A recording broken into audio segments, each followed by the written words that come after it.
కొంచెం ఇలా ఎత్తుగా ఉన్నటువంటి ఆ చెక్క మీదకెక్కి ఇలా చూసేటప్పటికీ నల్లటి ముఖం, ఇంతంత కపోలాలు, గడ్డం, గంధపు చుక్క, దాని మీద వజ్రవైఢూర్యం ఖచ్చితమైనటువంటి కిరీటం, దాని మించి వ్రేలాడుతున్న తోమాల, కుడి చేతిలో చక్రం, ఎడం చేతిలో శంఖం, అక్కడ వరకు కనపడేటప్పటికే ఒళ్ళు మరిచిపోయి గోవిందా గోవిందా అంటూ లోపలికి ఎడుతుంటే, మీరు ఎడుతున్నారో మిమ్మల్ని తోస్తున్నారో తెలియని స్థితిలో ఇలా దగ్గరికి ఎడితే ఆ తోమాల ఇలా వేలాడి ఇలా పక్కలకి వేలాడుతుంటే స్వామివారి వక్షస్థలంలో ఉభయనాంచారులు, వాళ్ళకి చుట్టబడినటువంటి పూలదండలు, మహానుభావుడు మెడలో వేసినటువంటి పెద్ద పెద్ద సాలగ్రామాల మాలలు,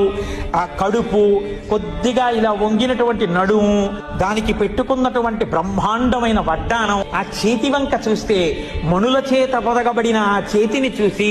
ఇందరికీ అభయమ్ములిచ్చు చేయి